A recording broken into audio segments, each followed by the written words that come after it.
आज Doubtnut app download करें। Doubtnut पर अपने सभी गणित, रसायन विज्ञान, भौतिक विज्ञान और जीव विज्ञान के डाउट्स का करो सफाया।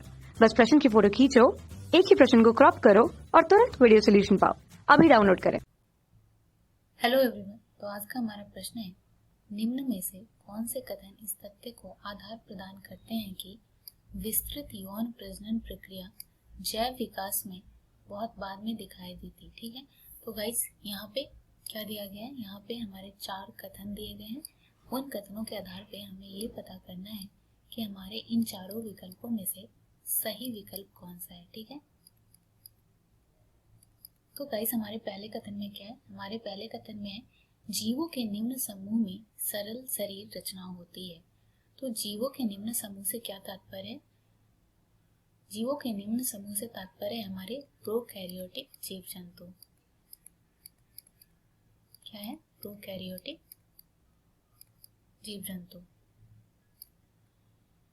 ठीक है, जिनके शरीर की रचना क्या होती है, उनके शरीर की रचना यूकैरियोटिक जीव जंतु की रचना के तुलना में काफी सरल होती है। क्यों? क्योंकि इनमें कोशिकांग नहीं होते। यूकैरियोटिक जंतुओं की कोशिका में बहुत ही ज्यादा मात्रा में कोशिकांग होते हैं, विभिन्न विभिन्न कोशिकांग होते हैं। तो इनमें प्रोकैरियोटिक जंतु में कोशिकांग नहीं होते और ना ही इनमें केंद्रक होते हैं। ठीक है, इनका डीएनए जो होता है वो खुले में घूम रहा होता है। ठीक है, तो ये कथन हमारा सही हो गया, पहला कथन हमारा सही है। ठीक है, अब हम बात करते हैं हमारे कथन 2 के बारे में। तो इसमें क्या है, अलैंगिक प्रजनन निम्न समूहों में सामान्य होता है। ठीक है, तो ये कथन भी हमारा सही है। कैसे? तो हमारे जो निम्न समूह के जंतु हैं वो कौन से हैं, वो आ गए हमारे विभिन्न सूक्ष्म जीव। ओके, पौधों में हाइड्रा, स्पॉन्जेस इत्यादि।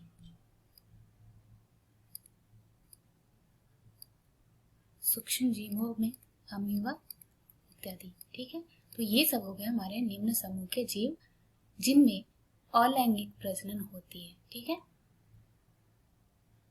अब हम बात करते हैं हमारे तीसरे कथन के बारे में। तो तीसरे कथन में क्या है, अलैंगिक प्रजनन जीवों के उच्च समूह में सामान्य होता है। तो गाइस ये कथन हमारा गलत है। क्यों?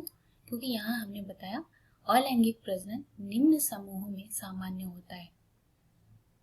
उच्च समूह अर्थात हमारे जो एंजियोस्पर्म हो गए, पादपों में एंजियोस्पर्म जो फूल उत्पन्न करने वाले पौधे होते हैं वो उच्च समूहों में आते हैं और कशेरुकी जंतु उच्च समूहों में आते हैं।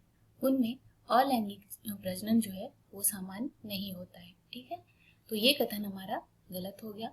अब हम चलते हैं हमारे चौथे कथन की तरफ। तो चौथे कथन में क्या है, लैंगिक प्रजनन की उच्च घटना एंजियोस्पर्म तथा वर्टिब्रेट्स में होती है। ठीक है, तो ये कथन जो है वो क्या है, वो तीसरे कथन के बिल्कुल उलट है। ठीक है, और ये कथन बिल्कुल सही भी है। कैसे? क्योंकि अभी हमने बताया कि लैंगिक प्रजनन जो है हमारे उच्च समूहों में, उच्च समूह के जंतुओं में जैसे कि एंजियोस्पर्म तथा कशेरुकी जंतुओं में होती है। ठीक है, तो हमारा कौन कौन सा कथन यहाँ पे सही होता है, हमारा कथन 1, 2 तथा 4 सही कथन है। तो इस हिसाब से हमारा कौन सा विकल्प यहाँ पे सही हुआ, हमारा विकल्प 3, जिसमें कथन 1, 2 तथा 4 को सही बताया गया, वो विकल्प सही विकल्प है। ठीक है, आशा करती हूँ आपको उत्तर समझ में आया होगा। वीडियो देखने के लिए धन्यवाद। कक्षा 6 से 12वीं से लेकर नीट, IIT, JEE वो एडवांस के लेवल तक 1 करोड़ से ज्यादा छात्रों का भरोसा। आज ही डाउनलोड करें डाउटनेट ऐप या व्हाट्सएप करें अपने सारे डाउट्स 8400 400 400 पर।